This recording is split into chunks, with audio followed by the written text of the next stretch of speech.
Non, on est satisfait tout court, très satisfait même de la saison qui a été accomplie par le Stade Rennais.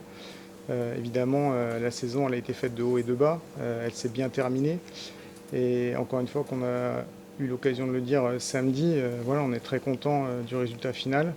On ne le doit à personne à part à nous-mêmes. Donc effectivement, on est très content compte tenu de ce qui s'est passé cette année, notamment au niveau des PC, comme on l'a évoqué à plusieurs reprises, d'avoir battu le record de points, le record de victoires. Voilà, c'est une vraie satisfaction. C'est une vraie satisfaction aussi d'être européen pour la 6e fois consécutivement. Donc voilà, c'est la satisfaction qui fait plus que prédominer chez nous. La C3, financièrement, c'est beaucoup mieux que la C4. C'est un peu mieux, mais c'est pas, ça conditionne pas beaucoup de choses en fait, parce que le market pool il est pas non plus super intéressant. Donc c'est un peu mieux que la Conference League en termes de dotation, mais la vraie différence en Coupe d'Europe, c'est une participation en Champions League. Là voilà, il y a un gros fossé entre la Champions League et la C3. Après entre la C3 et la C4, il y a une différence, mais elle est pas majeure. Voilà. Maintenant on l'apprend quand même, hein. Et entre finir 6e et finir 4e, il y a un gain financier sur le classement final. Ah bah 6e, on n'était pas européen, du coup Oui, mais Vincent, mais par rapport aux droits et à la redistribution des droits télé. un petit peu, mais c'est pas à l'échelle, c'est pas très conséquent, on va dire. Voilà, c'est pas l'impact n'est pas très conséquent. Voilà. Mais encore une fois, c'est toujours mieux de finir 4e pour plein de raisons. Florian, par rapport à ton travail, toi, on imagine qu'il y a déjà des choses qui avancent. Est-ce que ça change quelque chose aussi au moment de convaincre un joueur, de dire on est directement en poule plutôt que peut-être cette place de barragiste qui peut faire douter? Comment ça se... C'est plus facile. C'est plus facile. Plus facile. Ça a déjà joué pour l'instant? Ça commence. Quel est ton bilan Très positif. On atteint l'objectif. Donc je suis très content. Ça se voit, non? On dirait pas. Alors je suis très très content, vraiment. Très très content. Très fier de ce qu'on a fait. Très très fier de ce qu'on a fait. Et comme l'a dit Olivier, grâce à nous, personne d'autre. Grâce à nous.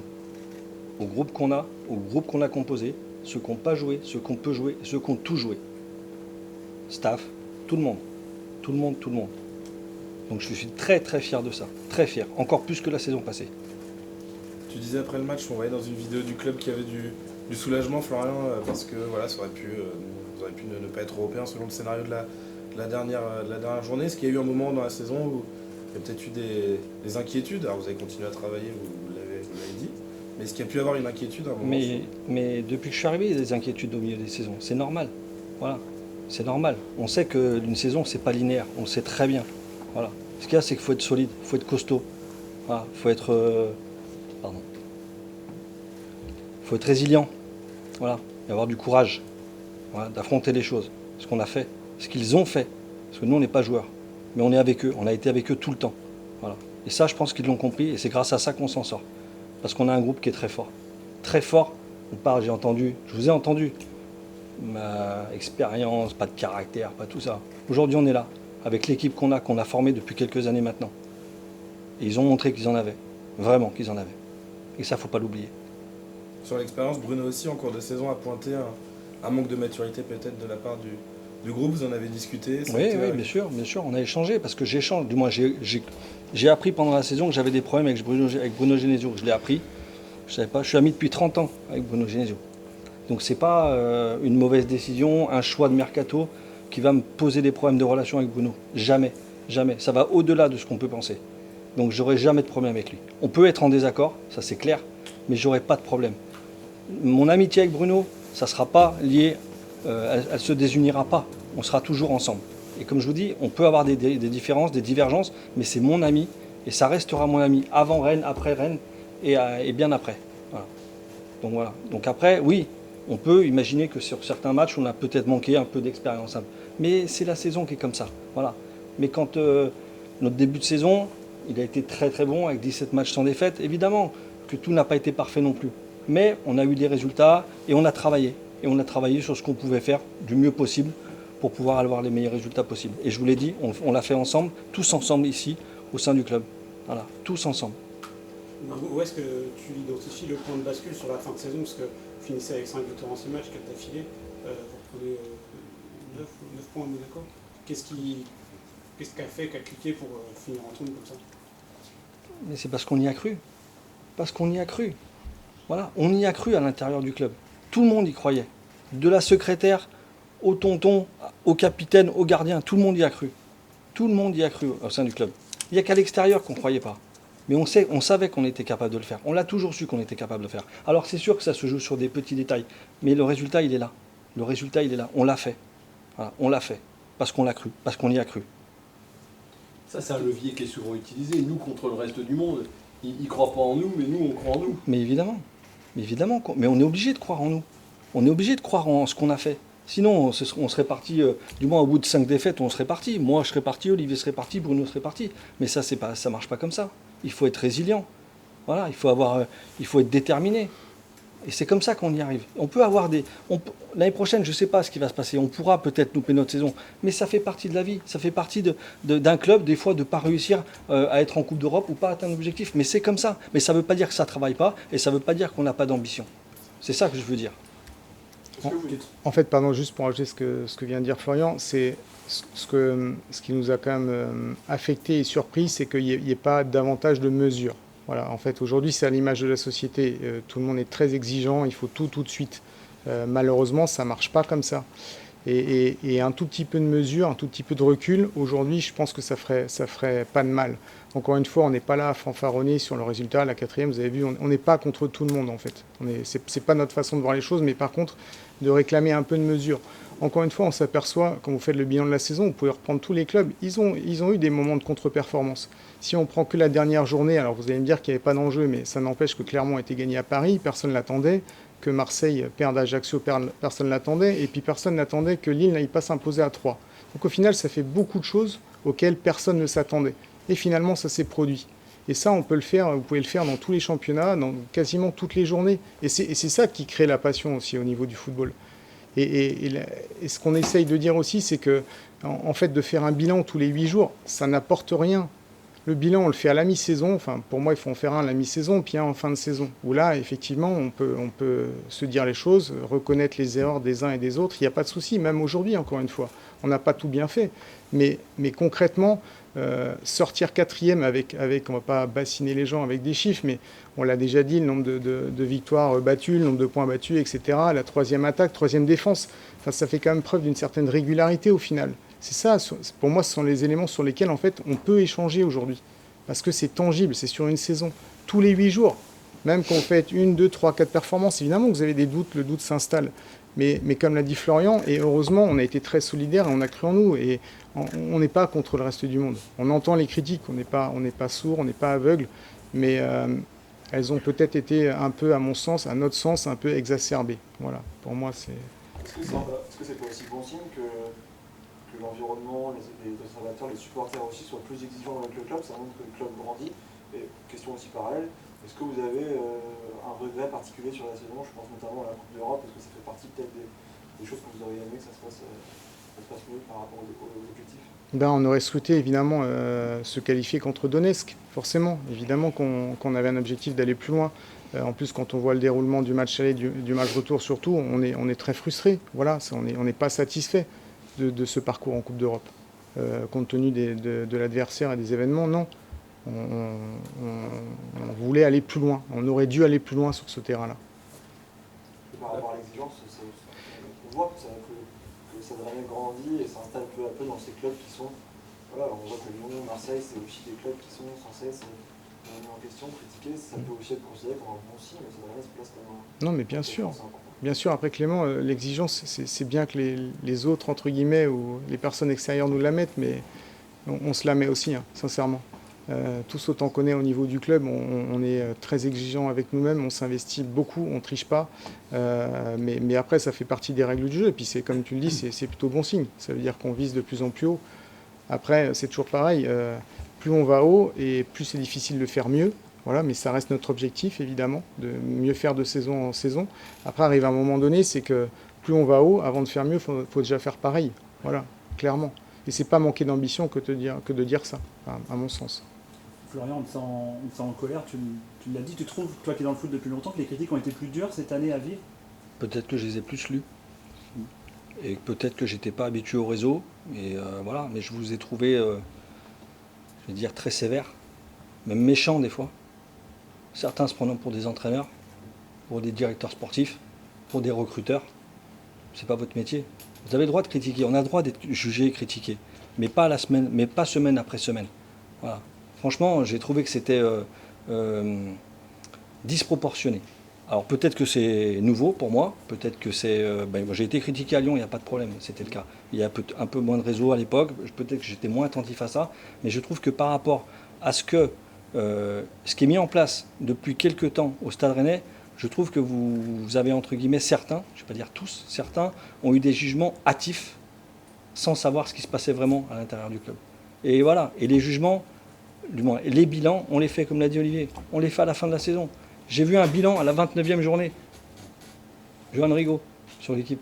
Un bilan à la 29e journée. Qu'est-ce que vous voulez que je vous dise? Il a fait ci, et Maurice il a fait ça, il a recruté ci, il en a eu pourtant, il a vendu. Mais ça sert à quoi, en fait? Johan, à quoi ça sert? Explique-moi. On l'avait fait l'année d'avant aussi, hein, c'est pas... Mais explique-moi à quoi ça sert de faire des bilans à 29 journées à la 29e journée. De bilan à faire. Mais franchement, on en fait à la fin des bilans. Et oui, on en fait à la fin. Et là, aujourd'hui, vous pouvez nous dire ce qui a été bien, ce qui n'a pas été bien. On n'a pas tout bien fait. On n'a pas tout bien fait, je dis pas ça. Ça correspondait au moment où vous aviez lâché la 5e place. Effectivement, c'était après Lens. Entre Lens et Lyon. Mais si on gagne à Lyon, on est combien derrière? Oui, non, c'est pas ça le problème, c'est juste... Bah oui, mais vous travaillez d'une manière où vous êtes au quotidien, où vous... Voilà, mais moi, je travaille sur une durée, sur un an, avec des objectifs qu'on me fixe au début de la saison. On ne me les fixe pas à la 29e journée. On ne les fixe pas à la 29e journée. Moi, je n'ai pas M. Pinault qui m'a dit à la 29e journée, il faut que vous soyez 5e. Mon objectif, c'est quoi? C'est d'être européen. C'est ça l'objectif. Et aujourd'hui, on y est. Alors je vous dis, on n'a pas tout bien fait. La Coupe d'Europe, effectivement, on aurait préféré aller plus loin. On perd sur une erreur d'un gamin de 18 ans qu'on lance au plus haut niveau, qui est performant, évidemment. Alors on va nous dire, ouais, ça manque de maturité, ça manque d'expérience. Oui, mais le match, il est top. Voilà, je pense que les gens, aujourd'hui, au Stade Rennais, et un peu partout en France, quand ils regardent le Stade Rennais, ils sont contents, ils sont heureux, ils voient du football. Voilà. Après, on ne gagne pas tout. Non, on ne gagne pas tout. On ne gagne pas tout le match. On a gagné que 21 sur 38 cette année. On essaiera de faire mieux l'année prochaine. Est-ce que tu n'as pas ressenti le besoin de t'exprimer justement un petit peu avant? Non, parce que je vous l'ai dit quand je suis arrivé il y a 3 ans, je ne suis pas quelqu'un qui m'exprime. Voilà. Je m'exprime à la fin, aujourd'hui, pour vous dire, voilà, le résultat c'est ça. Voilà. Je suis content, le propriétaire est content, le président est content, le club est content, le public est content. Voilà. Mais je ne peux pas faire des... Est-ce que vous voyez... Alors, je me posais la question, est-ce qu'il y a beaucoup de directeurs sportifs? J'ai pas vu beaucoup de directeurs sportifs faire d'interviews dans les journaux cette année. Pas énormément, du moins pas toutes les semaines, pas tous les 15 jours, pas tous les 3 semaines. J'en ai pas vu. J'ai pas vu Luis Campos s'exprimer 4, 5 fois, 6 fois, 7 fois dans l'équipe ou dans le Parisien cette année. Voilà. Parce que c'est pas notre cœur de métier. Évidemment que peut-être que je devrais m'exprimer plus, mais c'est pas là où je suis le meilleur déjà. Et j'estime que c'est pas le bon moment. Il y a toujours un moment pour le faire. Voilà, aujourd'hui on est en fin de saison. Voilà, je m'exprime. Voilà. Mais en milieu de saison, et dire ça, non, parce que je suis pas comme ça. Et je trouve que c'est pas bon en plus pour le club et c'est pas bon pour les joueurs. Voilà. Mais par contre, avec les joueurs, oui, je m'exprime tous les jours. Je suis tous les jours avec eux. Donc eux, ils savent ce que je pense d'eux, ce que je pense de ce qu'on peut faire. Voilà. Et c'est ma priorité aujourd'hui. C'est ma priorité. C'est que le groupe fonctionne et qu'on atteigne les objectifs. C'est tout. Mon cas personnel, qu'on parle de moi, qu'on parle pas de moi, j'en ai rien à faire. Rien à faire. J'ai pas besoin de ça. Est-ce que c'est établi et confirmé que le trio, Olivier, Florian et Bruno, repart pour une saison supplémentaire? Est-ce que c'est sûr à 100%? C'est confirmé? C'est tenté, on est à 100% ensemble. Est-ce que ça va vous donner un temps d'avance par rapport à des clubs qui ont changé de coach, ont changé de Marseille, d'autres aussi? Est-ce que ça va être cette stabilité doit être une occasion pour vous de peut-être prendre de l'avance pour la saison prochaine? C'est toujours mieux de travailler avec un entraîneur qu'on connaît depuis longtemps et qui est là depuis quelques temps. Voilà. Donc c'est toujours plus facile. Après, ça ne veut pas dire que ce qu'on va faire, ça sera parfait. Voilà. Mais en tous les cas, oui, ça permet, en tous les cas, quand on a des discussions avec des potentiels recrues, d'avoir une ligne directrice de là où on va. Tu as été touché de lire ou d'entendre que peut-être que Bruno Genesio aurait plus de regard sur sur le recrutement qu'il n'en a eu sur les années précédentes? Mais je vous le dis, j'ai zéro ego. Et Bruno, c'est mon ami. Donc, j'ai entendu parler de ça. On a parlé de ça ensemble. Ça ne me pose aucun problème. Vous savez pourquoi? Parce qu'il a toujours eu un regard sur le recrutement. Toujours. Je ne fais pas un joueur sans l'aval de mon coach. C'est ma manière de fonctionner. À Rennes, à Lyon, partout où je pourrais aller. Donc, j'ai pas de sujet sur le recrutement. Il n'y a aucun problème. Il peut avoir tous les yeux qu'il veut. Il les aura. Et je ne ferai pas de joueur sans son aval. Et je n'ai pas fait de joueur sans son aval. Et donc, si on fait le bilan des deux mercatos, si tu fais le bilan, puisque tu dis que c'est le jour du bilan, du mercato de l'été dernier et celui de la mi-saison, qu'est-ce qui t'apparaît? Il y a des bonnes choses, il y a des moins bonnes. Après, je ne vais pas citer de nom, parce que ça, c'est moi avec mes joueurs qui m'entretiendront directement pour savoir et leur dire ce qui m'a plu, ce qui ne m'a pas plu. Maintenant, sur l'ensemble, voilà. Après, ça veut dire quoi un mercato réussi? C'est-à-dire, on comptabilise quoi? Le nombre de buts que l'attaquant a marqué, le nombre d'arrêts que le gardien a fait, le nombre de défenseurs que le tacle a fait. C'est toujours difficile. Mais dans l'ensemble, c'est un mercato qui a fonctionné, puisque les résultats collectifs est là. Et c'est pour moi le plus important. C'est le plus important pour moi. Parce qu'on parle souvent de l'aspect joueur, mais je parle d'état d'esprit. Et aujourd'hui, sans un état d'esprit, comme on l'a démontré depuis le début de la saison, on n'en serait pas là. Et c'est aussi lié avec des joueurs qui n'ont pas forcément performé. Parce que justement, ils ont été là dans les mauvais moments aussi, et on a pu compter sur eux.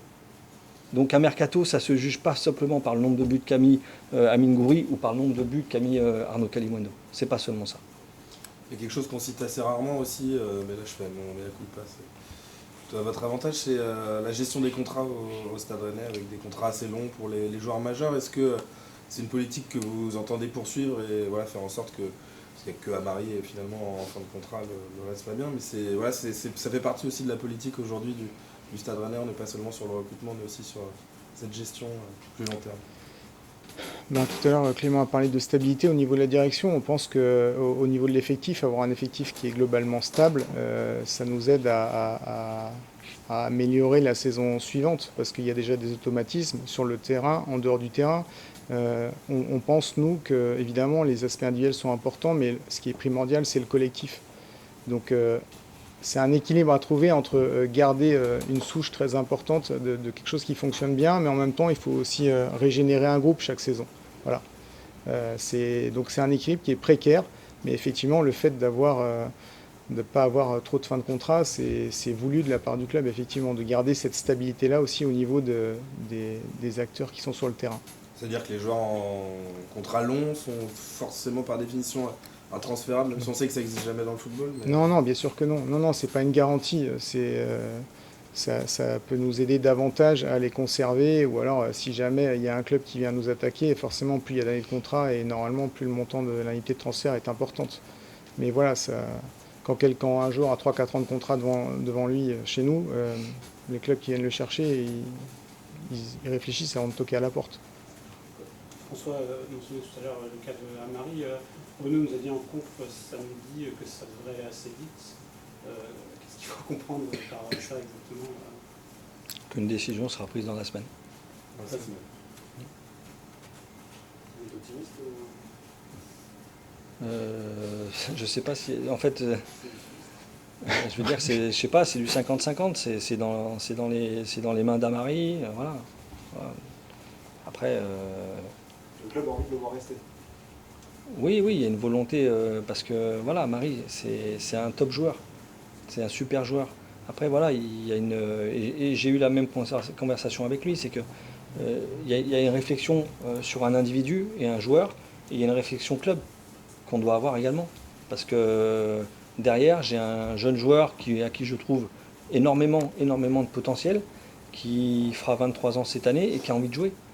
Et à un moment donné, il a envie de jouer, donc il faut qu'on réfléchisse, et on réfléchit sur la possibilité aussi de promouvoir un joueur qui, je pense, a les qualités pour jouer à ce poste-là. Donc c'est une situation qui est très difficile, très compliquée, parce qu'on a un joueur expérimenté qui est d'un très très bon niveau, et on a un autre joueur qui a un potentiel pour moi incroyable, qu'on a envie aussi d'exploiter. Voilà, d'exploiter. Qui plus est un joueur formé au club. Qu'est-ce qui fait que la réflexion a peut-être évolué par rapport au début de saison? Je veux dire deux choses. La première, c'est que après réflexion avec le coach, avec Olivier, sur le niveau d'expérience des joueurs, ça voudrait dire qu'on perdait aussi un joueur de 30 ans, 31 ans, un capitaine, et d'un autre côté qu'on relançait entre guillemets un jeune joueur. Voilà. Donc, et que Lorenz malheureusement est lié aussi à sa blessure parce qu'on n'a pas été épargné de ce côté-là, mais a été absent 3 mois et demi à peu près. Donc on n'a pas pu non plus, même si je suis convaincu de son potentiel, on avait envie de voir comment il allait se comporter, même si c'est toujours bien comporté lorsqu'il a évolué. Mais donc voilà, c'est toute une réflexion qu'on a en tête depuis plus d'1 an. Hein. Voilà, ça tombe pas aujourd'hui en fait. D'ici la fin de la semaine, donc il y a une date limite à Amari pour éventuellement accepter la prolongation. En fait, du moins, avec Amari, on a tellement de respect envers ce qu'il a fait pour le Stade Rennais ou ce qu'il fera encore qu'on lui laisse l'opportunité, entre guillemets, de prendre son temps et d'avoir un délai de réflexion. On voit que les équipes qui étaient sur le podium cette saison sont sans doute peut-être les 3 qui ont le moins donné de temps de jeu à leurs joueurs du centre de formation. Est-ce que c'est possible aujourd'hui de faire ces saisons autour de 75-80 points en ayant la politique du Stade Rennais et cet ADN même que le club a? C'est une question qu'on peut se poser. Après, Marseille, ils n'ont pas vraiment de joueurs issus du centre de formation depuis une paire d'années. Donc je ne sais pas si on peut... Lens non plus. Lens non plus, Paris, ouais. Donc Paris, c'est encore à une autre échelle parce qu'ils ont la Champions League à jouer. Mais c'est sûr que... À un moment donné, on ne pourra pas demander à un joueur de 18 ans d'avoir les mêmes qualités qu'un joueur qui a 27-28 ans, à commencer par l'expérience. Mais c'est sûr qu'on arrive à un point effectivement où voilà, c'est encore une fois une question d'équilibre. C'est un point d'équilibre à trouver entre faire jouer nos jeunes qui sont formés chez nous pour les mettre en valeur. Et c'est aussi, encore une fois, on le répète, c'est aussi pour ça qu'on arrive à faire venir les joueurs chez nous. Nous, ce n'est pas l'argument financier qui prévaut quand les jeunes viennent chez nous, c'est le temps de jeu. Et encore une fois, la liste des joueurs qui sont passés par le Stade Rennais et qui ont performé au Stade Rennais et derrière dans les plus grands clubs européens, c'est ça qui est notre meilleur argument pour les faire venir. Donc effectivement, après, on doit être à la fois performant sur le moment M et en même temps voilà, les faire grandir. Donc c'est deux choses qui ne sont pas forcément faciles à mettre en adéquation. Dans les moments difficiles de la saison, Bruno l'a d'ailleurs pointé du doigt, il y a un peu ce déficit mental des fois, où il y a un petit grain de sable et faisait que le Stade encaissait trop de buts. Est-ce qu'il faut à tout prix de l'expérience pour gommer ça ou c'est trop facile de dire ça?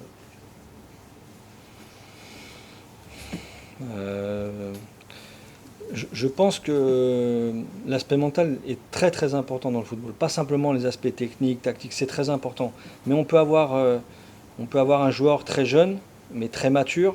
On parlait de... Qui c'est qui parlait de Januel là ? Je ne sais pas si on a parlé de Januel, mais Januel Belochamp qui a 18 ans. Mais dans sa tête, c'est un garçon qui a plus que ça, entre guillemets. Il est déjà très mature. Alors il va commettre quelques erreurs encore, mais la maturité, je ne vais pas dire qu'il a 26 ans, mais dans sa tête, il est déjà très évolué. Donc voilà, après, je vous dis, quand on a débuté la saison et qu'on a eu une période très faste, les questions, elles ne se posaient pas. Voilà. C'est toujours, évidemment, quand ça va un peu moins bien, qu'on se pose un peu plus de questions. Et l'aspect mental, c'est ce qui vient le plus rapidement. Après, on a essayé de mettre en place à l'intérieur du club aussi des choses pour travailler là-dessus. C'est un peu... pas depuis négatif, cette année. Mais ça fait 2 ans qu'on essaye de mettre en place sur les aspects mentaux pour pouvoir améliorer tout ça. Donc c'est quelque chose qui est assez nouveau dans le football. Ça fait que 2 ans qu'on le fait. On essaye de faire travailler les joueurs à ce niveau-là pour qu'ils soient plus solides, peut-être mentalement.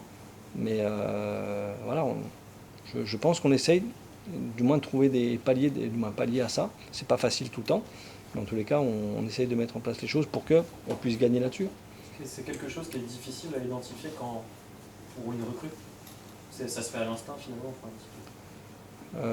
Oui, c'est pour le recrutement, c'est toujours difficile parce que on va passer 1 heure au téléphone avec un joueur. Ça ne veut pas dire qu'on va le connaître forcément, mais je crois que je l'ai déjà dit. Mais les attitudes sur le terrain, elles se voient, elles s'identifient assez rapidement. La manière dont le joueur s'exprime quand il marque, quand son équipe encaisse un but, quand il sort, quand il est remplacé, quand il rentre à l'échauffement. Il y a des choses qu'on peut déjà identifier à ce niveau-là, mais on n'a jamais 100% de chance de savoir exactement comment le joueur est, mais on commence déjà à voir des choses. Et je trouve que, en tous les cas, sur ce groupe-là, qui est composé de jeunes, de moins jeunes, je trouve que déjà sur les aspects intelligence, comportementale, c'est très bien. Voilà, parce qu'on n'a pas de sujet à l'intérieur du vestiaire.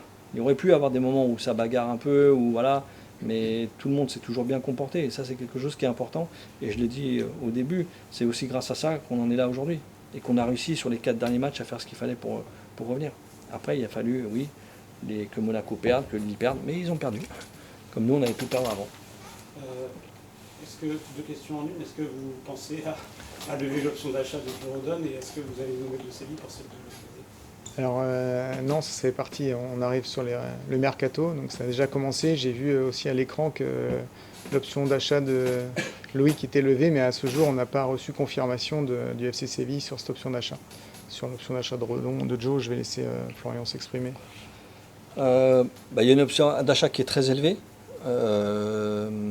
Donc évidemment, le montant sera pas possible de lever. Maintenant, je vais revenir sur lui parce que quand je dis qu'il y a des joueurs exceptionnels, il en fait partie. Il en fait partie. Voilà, il a été critiqué, il a été jeté aux orties comme une merde. Voilà. Et au final, lui, il a eu un comportement exemplaire. Je crois que je me suis exprimé dans un média du club, il n'y a pas si longtemps, même si je m'exprime peu. Et par rapport à ça, il lui tirait un grand coup de chapeau parce que c'est un mec extraordinaire. Extraordinaire. Et en plus, quand on a besoin de lui, il est là. Et il est bon. Voilà. Alors certes, il ne fait pas tout bien, comme beaucoup. Mais en tous les cas, grande classe. Grande classe. Donc, on est en réflexion par rapport à ça. Après, on a aujourd'hui Warmed Omari, Arthur Théat, Christopher Wu, Januel Bellocian. Donc rajouter un cinquième central, même si je sais que vous aimez qu'on ait 5 centraux, de ce niveau-là, c'est très difficile. Parce qu'après, les joueurs, ils ont envie de jouer. Mais je pense qu'il a vécu une saison qui a été très difficile pour lui, surtout la fin, du moins le milieu de saison, et il n'a pas forcément envie de revivre ça. Donc en tous les cas, moi j'ai été vraiment très très content de ce qu'il a fait. Très content de ce qu'il a fait. Quel espace pour Januel du coup, avec Troufier et Amélie, plus le théâtre voilà, on est en réflexion par rapport à ça également sur les positions, pour pouvoir aussi, je vais dire, donner l'opportunité à nos jeunes, encore une fois, issus du centre, de pouvoir avoir encore un peu plus de temps de jeu. Donc ça, c'est une réflexion qu'on va avoir, qu'on a eu déjà, qu'on doit affiner pour savoir les meilleurs choix qu'on fera. Est-ce que Joe lui a exprimé peut-être, alors si c'était dans un autre contexte, comme tu disais, comme il y a beaucoup de concurrence, mais si peut-être il y avait une place pour lui, une envie de rester ou de poursuivre? Ce que je peux vous dire, c'est qu'il a beaucoup aimé Rennes. Il a énormément apprécié le groupe, l'entraîneur, les entraînements, la manière de vivre. Il était très, très heureux à Rennes. Voilà, très heureux à Rennes. Qu'est-ce que tu réponds, Florian, à ceux qui disent le Stade Rennais vend très bien, mais achète très cher et sans doute peut-être trop cher quelquefois? Après, ça dépend. Ça dépend. On n'a pas encore. Du moins, ça dépend parce que on a acheté Naïef Aguerd 5 millions, on l'a vendu 35. Aujourd'hui, on a acheté certains joueurs des certains montants qu'on n'a pas encore vendus. Il ne l'avait pas acheté assez cher à Aguerd. Donc quand on aura les opportunités de vendre un tel ou un tel qu'on a acheté cher, eh ben, je vous dirais, je me suis trompé, j'ai acheté trop cher. Mais voilà, après aujourd'hui, quand on voit ce que... On parlait de Loïc Badet tout à l'heure. Voilà, Loïc, il a été acheté un montant important. Malheureusement, ça n'a pas fonctionné ici, ça n'a pas fonctionné à Nottingham. Et il vit une fin de saison avec Séville qui est incroyable, où il est champion d'Europe. Aujourd'hui, la valeur de Loïc, je ne suis pas sûr qu'elle soit moins importante que la valeur quand je l'ai acheté. Malheureusement, il n'est plus au Stade Rennais aujourd'hui, mais voilà. En fait, c'est la définition d'un investissement. En fait.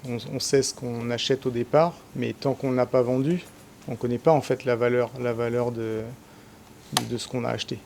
Donc tant qu'on n'a pas vendu, on ne peut pas savoir si c'était un bon ou un mauvais investissement, en tout cas au niveau économique. Après, il y a la donnée sportive qui vient quand même en considération, mais en tout cas sur le point de vue financier, tant qu'on n'a pas vendu, on n'a pas perdu. Ça, c'est la base de l'investissement.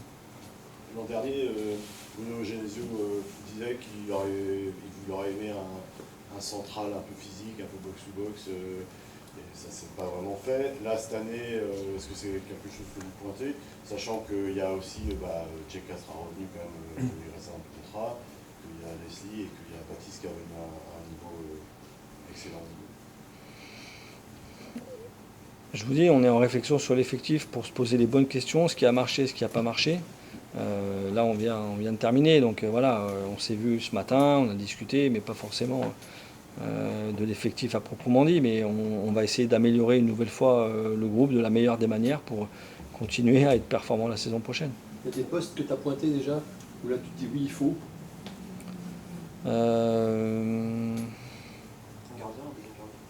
Oui, parce que je souhaite prêter Dogan, qui a été très bon d'ailleurs à Brest, mais même s'il a mis un coup de pression certain la veille du match en disant quoi, c'était quoi Kevin que tu m'as dit, le titre de l'article sur Dogan, la veille ou l'avant-veille, tu l'as pas en tête? Tu peux peut-être me le dire, c'est toi qui as fait l'article. Je sais plus, Attendu au tournant. Attendu au tournant. Bon, très bien. Mais il a répondu en tous les cas. J'étais content pour lui. Donc je veux le prêter, parce que je veux qu'il ait un peu de temps de jeu pour pouvoir l'évaluer encore mieux sur une saison. Et voilà, donc chercher un gardien numéro 2. Et après, ça sera régénérer l'équipe, comme le disait Olivier tout à l'heure, en essayant d'apporter un peu des touches supplémentaires. Juste sur la gauche.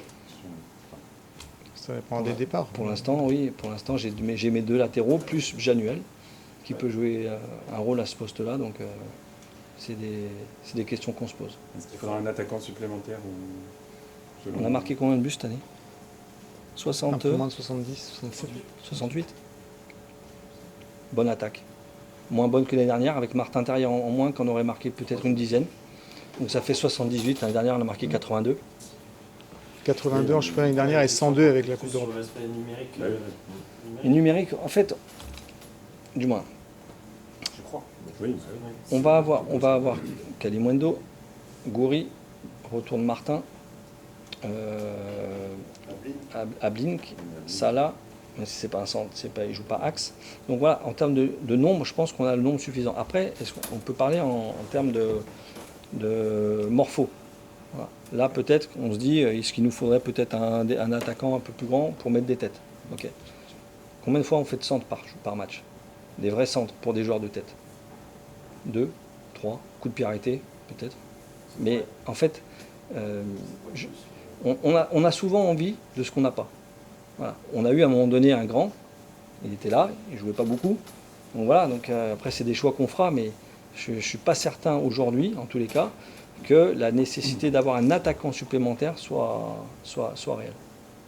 Bruno, au mois de mars et avril, a pu dire que dans la constitution de l'effectif pour l'année prochaine, il fallait peut-être des joueurs plus vieux, plus expérimentés, avec peut-être une expérience européenne. Est-ce que là, c'est pas ta fiche de poste, mais un petit peu ce que tu dois trouver? Oui, entre autres, pas que. C'est sûr que je ne ferai pas de joueurs de 18 ans, comme j'ai pu faire avec Jérémy Doku par exemple il y a quelques années de ça. J'irai sur des joueurs, oui, avec un peu plus d'expérience, mais un peu plus d'expérience, ça ne veut pas dire 30 ans. Ça veut dire peut-être qu'il a 100, 150 matchs de Ligue 1 ou de championnat étranger. Voilà. Mais l'idée, c'est de... Pardon ? Joueur de standing supérieur aussi, un peu comme Mandanda. Standing, ouais, on essaye de faire venir les meilleurs joueurs qu'on peut attirer. Voilà. On a eu la chance d'avoir Steve la saison passée. C'était une vraie opportunité aussi parce que Steve avait envie de changer d'environnement. On avait besoin d'un gardien, mais on aurait pu ne pas signer Steve l'année dernière. Ça s'est joué à rien. On pose la question un peu tous les ans, Florian, mais est-ce que tu as le sentiment depuis que tu es arrivé que justement sur cette image club pour attirer ces joueurs peut-être standing plus, ça évolue ou c'est encore parfois un peu compliqué? Je veux dire que ça évolue. À l'étranger, la cote de popularité du Stade Rennais est encore mieux perçue qu'il y a 2 ou 3 ans quand je suis arrivé. Vraiment. Ça ne veut pas dire que je vais attirer le meilleur joueur de l'Italie et le meilleur joueur de l'Espagne, loin de là, mais on sent que le club prend un espace sur l'aspect européen un peu plus important. Et là, pour le coup, la Ligue Europa par rapport à la Ligue Europa Conférence, voire pas de Coupe d'Europe du tout, c'est une vraie incidence aussi pour attirer des joueurs? Oui, par rapport à pas de Coupe d'Europe, oui, évidemment. Après, Pour les joueurs, à partir du moment où il y a Coupe d'Europe, ça veut dire quelque chose. Conférence, pas conférence, Europa League, c'est sûr que ça reste attirant. C'est sûr que pas de Coupe d'Europe, ça aurait été un peu plus délicat. Mais j'avais déjà contacté des joueurs qui étaient en capacité à venir, même s'il n'y a pas de Coupe d'Europe. Parce qu'ils sont dans un projet à se dire, voilà, je vois le club qui continue à avancer. Et c'est pas parce qu'il y a une année où il n'y a pas de Coupe d'Europe qu'on ne va pas y retourner l'année prochaine. Donc en fait, l'idée, c'est ça. Vous avez pu investir massivement la saison dernière grâce à l'actionnaire. Est-ce que vous avez une enveloppe similaire ou vous avez déjà des capacités d'investissement? Non, j'ai pas. Tu pourras mieux répondre que moi, mais j'ai pas d'enveloppe particulière. Non, on n'a pas d'enveloppe particulière. Après, il y a eu beaucoup d'investissements l'année dernière, mais Johan d'ailleurs l'a aussi signalé dans son article du week-end dernier. Voilà, on avait aussi beaucoup vendu, donc voilà. Mais en tout cas, pour répondre à votre question, il n'y a pas d'enveloppe particulière. Voilà. Et dans ton bilan, effectivement, que tu défends logiquement, parce que c'est tombé du bon côté, mais il y a quand même aussi 16 points d'écart. C'est pas par hasard que c'est tombé du bon côté. Oui, ça dépend comment on voit les choses, mais oui. Ah oui. Mais il y a aussi 16 points d'écart avec Lens, 12 défaites à nouveau. Enfin voilà, tu n'as pas été non plus. Mais j'ai dit que tu n'as pas été parfait, loin de là. Lens a fait une saison exceptionnelle. Exceptionnelle. Voilà. Sans Coupe d'Europe. Mais franchement, Lens a fait un championnat extraordinaire. Extraordinaire. Donc évidemment, on n'a pas tout bien fait. Si on avait tout bien fait, on serait champion. Mais on n'a pas tout bien fait. Donc forcément, on n'est que quatrième. Mais je rejoins Florian, encore une fois, c'est pas nous contre le reste du monde, c'est juste que quand on entend ce que tu viens de dire, Johan, après 38 journées, finir quatrième, c'est pas un hasard. On peut pas tenir compte que de la dernière journée ou des 2-3 dernières journées. Les 38 journées, c'est un marathon. Donc si vous finissez quatrième, c'est qu'à un moment donné, on mérite cette place-là et qu'on a été la chercher, et pas que sur les 4 derniers matchs. C'est un jugement pour moi qui est biaisé de raisonner comme ça. Enfin, en tout cas, c'est notre point de vue. Voilà. C'est 38 journées, c'est long. C'est long. Des faux pas, tout le monde en a fait. On focalise sur certains de nos faux pas, mais encore une fois, Lille n'a pas été gagné à 3. Ils ont perdu à Angers. Marseille a perdu 2 fois contre Ajaccio, quand même, à domicile, à l'extérieur. Vous voyez, et ça, on peut le mettre sur d'autres clubs en France. Vous pouvez faire la même chose à l'étranger. C'est le cas, c'est le foot depuis des années, ce sera tout le temps comme ça. Entre ce qu'on imagine, la logique et ce qui se passe sur le terrain, il y a souvent un différentiel. Après, sur 38 journées, voilà, il n'y a pas de hasard. Est-ce que le petit couac originel, ça ne vient pas de ce qu'on avait entendu en tout début de saison? Tiens, on veut faire mieux que la saison dernière, ce qui laissait sous-entendre une place sur le podium. Mais Vincent, après, on peut pas dire on veut faire moins bien. Déjà, on n'est pas constitué comme ça. Je pense que l'actionnaire, il n'entendrait pas comme ça non plus. Et on est des compétiteurs, donc on a toujours envie de faire mieux. Après, comme je l'ai dit tout à l'heure, c'est que plus on est haut et plus pour performer encore davantage, c'est encore plus difficile. La marche, elle est encore plus haute. Mais je pense que l'année prochaine, on a encore envie de faire mieux. On a toujours envie de faire mieux. Après, à un moment donné, la marge d'erreur, elle se rétrécit. Et c'est là qu'il faut qu'on soit encore meilleur. Voilà. C'est l'affaire de tout le monde, à commencer par nous.